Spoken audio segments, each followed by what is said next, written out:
ਸਾਡੇ ਵੱਲੋਂ ਪੰਜਾਬੀ ਰਿਤਲ ਦਿਹਾੜ ਦੀਆਂ ਲੱਖ ਲੱਖ ਵਧਾਈਆਂ। ਪਹਿਲੇ ਜਿਹੜੇ ਮੁੰਡੇ ਖੁੰਡੇ ਹੁੰਦੇ ਸੀਗੇ ਇਹ ਭੰਗੜੇ ਪਾਉਂਦੇ ਹੁੰਦੇ ਸੀ, ਨਾਲ ਉਹਨਾਂ ਦੇ ਬਾਬੇ ਵੀ ਰਲ ਜਾਂਦੇ ਸੀਗੇ। ਟਿਕਟੌਕ ਆ ਗਈ ਆ, ਫੇਸਬੁੱਕ ਆ ਗਈ ਆ, ਇੰਸਟਾਗ੍ਰਾਮ ਆ ਗਈ ਆ, ਉੱਤੇ ਹਰ ਸ਼ੈ ਦੀ ਤਬਾਹੀ ਨੱਚੀ ਪਈ ਆ ਕਿ ਕਦੀ ਸਰਸੋਂ ਦਾ ਸਾਗ ਹੁੰਦਾ ਸੀ, ਨਾਲ ਮਕਈ ਦੀ ਰੋਟੀ ਹੁੰਦੀ ਸੀ, ਚਾਟੀ ਦੀ ਲੱਸੀ ਹੁੰਦੀ ਸੀ, ਮੱਖਣ ਦਾ ਪੇੜਾ ਹੁੰਦਾ ਸੀ। ਹੁਣ ਜਨਾਬੀ ਵਾਲੀ ਪੀਜ਼ੇ ਤੇ 버ਗਰ ਵਾਲ ਚਲੇ ਗਏ। ਸਾਡੇ ਵੱਲੋਂ ਪੰਜਾਬੀ ਰਿਤਲ ਦਿਹਾੜ ਦੀਆਂ ਲੱਖ ਲੱਖ ਵਧਾਈਆਂ।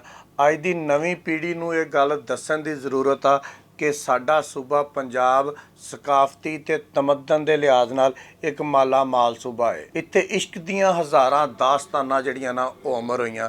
ਇੱਥੇ ਰਾਵੀ, ਸਤਲੁਜ, ਚਨਾਬ ਤੇ ਬਿਆਸ ਜਿਹੜੇ ਆ ਉਹ ਵਗਦੇ ਨੇ। ਇੱਥੇ ਬਾਬਾ ਬੁੱਲੇ ਸ਼ਾਹ, ਵਾਰਿਸ ਸ਼ਾਹ, ਬਾਬਾ ਫਰੀਦੋਦੀਨ ਸ਼ਕਰਗੰਜ ਤੇ ਦਾਤਾ ਗੰਜ ਬਖਸ਼ ਨੇ ਆਪਣੀਆਂ ਜ਼ਿੰਦਗੀਆਂ ਗੁਜ਼ਾਰੀਆਂ ਨੇ। ਪੰਜਾਬੀਆਂ ਦੀ ਨਵੀਂ ਪੀੜ੍ਹੀ ਨੂੰ ਆਪਣੀ ਸਕਾਫਤ ਤੇ ਰਵਾਇਤ ਦੇ ਨਾਲ ਜੋੜਨ ਵਾਸਤੇ ਅੱਜ ਦਾ ਦਿਹਾੜਾ ਜਿਹੜਾ ਵਾ ਹਰ ਸਾਲ ਮਨਾਇਆ ਜਾਂਦਾ ਵਾ, ਤਾਂ ਕਿ ਸਾਡੀ ਨਵੀਂ ਪੀੜ੍ਹੀ ਜਿਹੜੀ ਆ ਉਹਨੂੰ ਪਤਾ ਲੱਗ ਸਕੇ ਕਿ ਸਾਡੇ ਕੀ ਤਿਉਹਾਰ ਨੇ, ਸਾਡੇ ਕੀ ਕੱਪੜੇ ਲੀੜੇ ਨੇ, ਸਾਡੇ ਬਜ਼ੁਰਗ ਕੀ ਖਾਂਦੇ ਪੀਂਦੇ ਰਹੇ ਨੇ ਤੇ ਕਿਹੜੀ ਕਿਹੜੀ ਇਸ਼ਕ ਦੀ ਦਾਸਤਾਨ ਕਿਹੜੀ ਕਿਹੜੀ ਜਗ੍ਹਾ ਤੇ ਰਹੀ ਹੈ। ਥੋੜ੍ਹੀ ਜਿਹੀ ਵੰਡ ਕੱਢ ਲਈਏ ਆਪਾਂ ਆਪਣੀ ਸਕਾਫਤ ਦੇ ਵਿੱਚ ਤੇ ਮੌਜੂਦਾ ਦੌਰ ਦੇ ਵਿੱਚ, ਤਾਂ ਕਿ ਸਾਡੀ ਨਵੀਂ ਪੀੜ੍ਹੀ ਨੂੰ ਤੇ ਪੁਰਾਣੀ ਪੀੜ੍ਹੀ ਨੂੰ ਵੀ ਜਿਹੜੇ ਹੁਣ ਬਾਬੇ ਹੋ ਗਏ ਆ ਹੁੱਕਾ ਛਿੱਕਦੇ ਹੁੰਦੇ ਸੀ ਉਹਨਾਂ ਨੂੰ ਪਤਾ ਲੱਗ ਜਾਵੇ ਕਿ ਕਿੰਨਾ ਕੁ ਫਰਕ ਪੈ ਗਿਆ ਵਾ। ਪਹਿਲੇ ਜਿਹੜੇ ਮੁੰਡੇ ਖੁੰਡੇ ਹੁੰਦੇ ਸੀਗੇ ਇਹ ਭੰਗੜੇ ਪਾਉਂਦੇ ਹੁੰਦੇ ਸੀ, ਨਾਲ ਉਹਨਾਂ ਦੇ ਬਾਬੇ ਵੀ ਰਲ ਜਾਂਦੇ ਸੀਗੇ। ਕੁੜੀਆਂ ਘਰ ਦੇ ਵਿੱਚ ਗਿੱਧੇ ਪਾਉਂਦੀਆਂ ਹੁੰਦੀਆਂ ਸੀਗੀਆਂ। ਹੁਣ ਤਾਂ ਇਦਾਂ ਦੀ ਗੱਲ ਹੀ ਕੋਈ ਨਹੀਂ ਰਹਿ ਗਈ। ਨਵੀਂ ਪੀੜ੍ਹੀ ਦੇ ਵਿੱਚ ਟਿਕਟੌਕ ਆ ਗਈ ਆ, ਫੇਸਬੁੱਕ ਆ ਗਈ ਆ, ਇੰਸਟਾਗ੍ਰਾਮ ਆ ਗਈ ਆ, ਉੱਤੇ ਹਰ ਸ਼ੈ ਦੀ ਤਬਾਹੀ ਨੱਚੀ ਪਈ ਆ। ਨਾ ਕੋਈ ਪਤਾ ਲੱਗਦਾ ਕੌਣ ਨੱਚਣ ਡਿਆ, ਨਾ ਕੋਈ ਪਤਾ ਲੱਗਦਾ ਕੀ ਹੋਣ ਡਿਆ। ਕੁੜੀਆਂ ਮੁੰਡੇ ਬਣੇ ਪਏ ਆ, ਮੁੰਡੇ ਕੁੜੀਆਂ ਬਣੇ ਪਏ ਆ। ਖੈਰ ਜੀ, ਇਹ ਸਾਡੀ ਸਕਾਫਤ ਨਹੀਂ, ਸਾਡਾ ਜਿਹੜਾ ਅੱਜ ਦਾ ਦਿਹਾੜਾ ਵਾ ਇਹ ਮਨਾਉਣ ਦਾ ਇਹ ਤਰੀਕਾ ਨਹੀਂ। ਅਸੀਂ ਸਿਰਫ ਦੱਸਣਾ ਚਾਹੁੰਦੇ ਹਾਂ ਕਿ ਸਾਡੀ ਨਵੀਂ ਪੀੜ੍ਹੀ ਕਿਸ ਹੱਦ ਤੱਕ ਬਦਲ ਗਈ ਆ।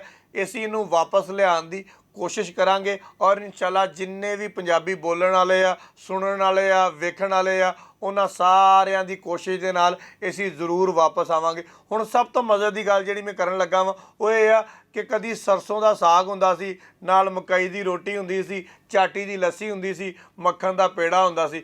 ਹੁਣ ਜਨਾਬੀ ਵਾਲੀ ਪੀਜ਼ੇ ਤੇ 버ਗਰ ਵਾਲ ਚਲੇ ਗਏ। ਕਦੀ ਅਸੀਂ ਘਰ ਦੇ ਵਿੱਚ ਪੰਜਾਬੀ ਬੋਲਣਾ, ਮੁਹੱਲੇ ਦੇ ਵਿੱਚ ਪੰਜਾਬੀ ਬੋਲਣਾ ਫਖਰ ਮਹਿਸੂਸ ਕਰਦੇ ਹੁੰਦੇ ਸੀ। ਅੱਜ ਅਸੀਂ ਜਨਾਬੀ ਵਾਲੀ ਅੰਗਰੇਜ਼ੀ ਬੋਲਣਾ ਫਖਰ ਮਹਿਸੂਸ ਕਰਦੇ। ਇਹ ਸਾਡੀ ਨਵੀਂ ਪੀੜ੍ਹੀ ਆ। ਕੋਈ ਗੱਲ ਨਹੀਂ, ਸਾਰੇ ਸਹੀ ਹੋ ਜਾਵਾਂਗੇ। ਦੁਬਾਰਾ ਅਸੀਂ ਆਪਣੀ ਪੰਜਾਬ ਦੀ ਸਕਾਫਤ ਤੇ ਆਪਣੀ ਪੰਜਾਬੀ ਜ਼ੁਬਾਨ ਤੇ ਇਨਸ਼ਾਅੱਲਾ ਜ਼ਰੂਰ ਵਾਪਸ ਆਵਾਂਗੇ। ਹੁਣ ਜਨਾਬੇ ਵਾਲੀ ਆਪਾਂ ਜਾਣਦੇ ਹਾਂ ਕਿ ਕਿਹੜੇ ਕਿਹੜੇ ਤਿਉਹਾਰ, ਕਿਹੜੇ ਕਿਹੜੇ ਜਸ਼ਨ ਜਿਹੜੇ ਆ ਅਸੀਂ ਆਪਣੇ ਮਿਸ ਕਰਨੇ ਸ਼ੁਰੂ ਕਰ ਦਿੱਤੇ ਆ। ਯਕੀਨ ਕਰੋ ਕਿ ਜਦੋਂ ਕਣਕ ਦੀ ਕਟਾਈ ਦਾ ਵੇਲਾ ਆਉਂਦਾ ਸੀਗਾ, ਸਾਰੇ ਪਿੰਡ ਵਾਲੇ ਇਕੱਠੇ ਹੋ ਕੇ ਢੋਲ ਵਜਾ ਕੇ, ਪੱਗਾਂ ਰੱਖ ਕੇ, ਬੁੱਢੀਆਂ, ਬੰਦੇ, ਬੁੱਢੇ ਜੋ ਵੀ ਸੀ ਸਾਰੇ ਜਾ ਕੇ ਕਣਕ ਦੀ ਕਟਾਈ ਕਰਦੇ ਸੀ। ਇਹ ਸਿਰਫ ਕਟਾਈ ਨਹੀਂ ਹੁੰਦੀ ਸੀ, ਇੱਕ ਪਿਆਰ, ਮੁਹੱਬਤ ਇਹਨਾਂ ਸਾਰਿਆਂ ਨੂੰ ਵਧਾਉਣ ਦਾ ਇੱਕ ਵੇਲਾ ਵੀ ਹੁੰਦਾ ਸੀਗਾ, ਜਿੱਤੋਂ ਅਸੀਂ ਆਸਤਾ ਆਸਤਾ ਦੂਰ ਹੁੰਦੇ ਜਾ ਰਹੇ। ਮਸ਼ੀਨ ਆਉਂਦੀ ਆ, ਉਹ ਜਨਾਬੇ ਵਾਲੀ ਕਣਕ ਕੱਢਦੀ ਆ, ਦਾਣੇ ਇੱਕ ਬੋਰੇ 'ਚ ਪਾ ਦਿੰਦੀ ਆ, ਤੂੜੀ ਇੱਕ ਸਾਈਡ ਤੇ ਉਡਾ ਦਿੰਦੀ ਆ, ਦਾਣੇ ਲੈ ਕੇ ਅਸੀਂ ਘਰਾਂ ਨੂੰ ਚੱਲ ਜਾਂਦੇ ਹਾਂ ਤੇ ਅੱਲਾ ਲਾ ਖੈਸਲਾ। ਫਿਰ ਭਾਈ ਗੌਰਮੈਂਟ ਨੇ ਕਣਕ ਦੀਆਂ ਕੀਮਤਾਂ ਵੀ ਇੱਦਾਂ ਦੀਆਂ ਕੱਢਣੀਆਂ ਜਿੱਦਾਂ ਦੀਆਂ ਅਸੀਂ ਫੇਸ ਕਰਦੇ ਹਾਂ, ਕਿਉਂਕਿ ਅਸੀਂ ਆਪਣੀ ਸਕਾਫਤ ਜਿਹੜੀ ਆ ਉਹਨੂੰ ਹੌਲੀ ਹੌਲੀ ਘਟਾ ਦਿੱਤਾ ਵਾ। ਅਗਰ ਅਸੀਂ ਆਪਣੀ ਸਕਾਫਤਾਂ ਘਟਾਉਂਦੇ ਜਾਵਾਂਗੇ ਫਿਰ ਸਾਡੇ ਨਾਲ ਇਹੀ ਕੁਛ ਹੁੰਦਾ ਰਹੇਗਾ ਜੋ ਸਾਡੇ ਨਾਲ ਹੋ ਰਿਹਾ ਵਾ। ਜਨਾਬੇ ਵਾਲੀ ਵਿਸਾਖੀ ਦਾ ਤਿਉਹਾਰ ਹੋਣਾ, ਲੇਕਿਨ ਅਫਸੋਸ ਦੀ ਗੱਲ ਇਹ ਆ ਕਿ ਵਿਸਾਖੀ ਦੇ ਤਿਉਹਾਰ ਨੂੰ ਵੀ ਅਸੀਂ ਹੋਰ ਰੰਗ ਦੇਤਾ। ਮੈਂ ਉਹ ਨਾਮ ਨਹੀਂ ਲੈਣਾ ਚਾਹੁੰਦਾ, ਹਾਲਾਂਕਿ ਜਿਹੜਾ ਵਿਸਾਖੀ ਦਾ ਤਿਉਹਾਰ ਸੀ ਇਹ ਸਾਡੇ ਪੰਜਾਬ ਦੀ ਇੱਕ ਕਲਚਰ ਸੀਗਾ, ਪੰਜਾਬ ਦੀ ਇੱਕ ਰਵਾਇਤ ਸੀਗੀ।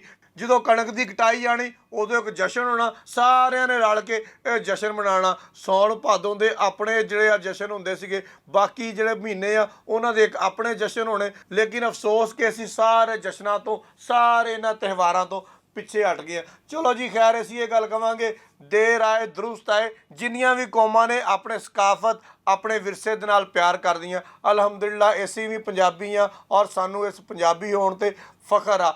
ਅੱਜ ਜਿਹੜਾ ਦਿਹਾੜਾ ਮਨਾਇਆ ਜਾ ਰਿਹਾ ਵਾ ਉਹਦੇ ਵਿੱਚ ਪੂਰੇ ਪੰਜਾਬ ਦੇ ਵਿੱਚ ਇੱਕ ਜਸ਼ਨ ਦਾ ਸਮਾਮ ਆ। ਵੱਡੀਆਂ ਵੱਡੀਆਂ ਲੋਕਾਂ ਨੇ ਪੱਗਾਂ ਲਾਈਆਂ ਹੋਈਆਂ, ਸਲਵਾਰ ਕਮੀਜ਼ ਪਾਈ ਹੋਈ ਆ, ਕਈਆਂ ਨੇ ਧੋਤੀਆਂ ਬੰਨੀਆਂ ਹੋਈਆਂ ਵਾ, ਮਾਈਆਂ ਚਰਖਾ ਕੱਤ ਰਹੀਆਂ ਵਾ, ਸੇਵੀਆਂ ਵੱਟ ਰਹੀਆਂ ਵਾ, ਸਾਗ ਪਕਾਏ ਜਾ ਰਹੇ ਆ, ਭੰਗੜੇ ਪਾਏ ਜਾ ਰਹੇ ਆ, ਗਿੱਧੇ ਪਾਏ ਜਾ ਰਹੇ ਆ। ਯਾਨੀ ਕਿ ਅਸੀਂ ਵਾਪਸ ਲਿਆਉਣ ਦੀ ਪੂਰੀ ਕੋਸ਼ਿਸ਼ ਕਰ ਰਹੇ ਹਾਂ। ਫੈਸਲਾਬਾਦ ਦੇ ਵੀ ਆਰਟ ਕੌਂਸਲ ਦੇ ਵਿੱਚ ਇੱਕ ਭਰਪੂਰ ਤਰੀਕੇ ਨਾਲ ਅੱਜ ਦਾ ਦਿਹਾੜਾ ਜਿਹੜਾ ਵਾ ਉਹ ਮਨਾਇਆ ਜਾ ਰਿਹਾ ਵਾ। ਬੇਸ਼ੱਕ ਅਸੀਂ ਸਟਾਲ ਦੀ ਸੂਰਤ ਦੇ ਵਿੱਚ ਮਾਡਲ ਜਿਹੜੇ ਉਹ ਪੂਰੇ ਬਣਾਏ ਹੋਏ ਆ ਤੇ ਉਹਦੇ ਵਿੱਚ ਹੀ ਜਾ ਕੇ ਅਸੀਂ ਖਾਣ ਪੀਣ ਕਰ ਰਹੇ ਹਾਂ। ਗੁੜ ਕੱਢਿਆ ਜਾ ਰਿਹਾ ਵਾ, ਕਮਾਦ ਦਾ ਸਾਰਾ ਕੁਝ। ਤੁਸੀਂ ਇਹ ਕਹਿ ਸਕਦੇ ਆ ਕਿ ਅਸੀਂ ਅੱਜ ਦਾ ਦਿਨ ਭਰਪੂਰ ਤਰੀਕੇ ਨਾਲ ਮਨਾ ਰਹੇ ਹਾਂ।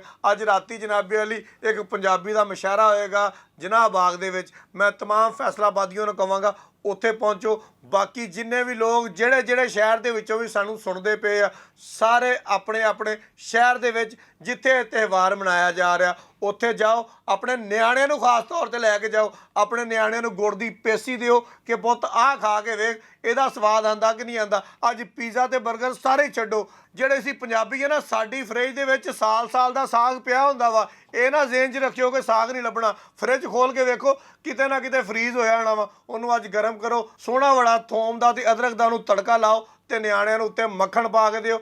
ਅੱਜ ਪੀਜ਼ਾ ਤੇ 버ਗਰ ਬਿਲਕੁਲ ਨਾ ਮੰਗਾਓ। ਸਾਡੀ ਇਹ ਤੁਹਾਨੂੰ ਅਪੀਲ ਆ ਕਿ ਆਪਣੇ ਕਲਚਰ, ਆਪਣੀ ਸਕਾਫਤ ਵੱਲ ਵਾਪਸ ਆਓ। ਬਹੁਤ ਸ਼ੁਕਰੀਆ।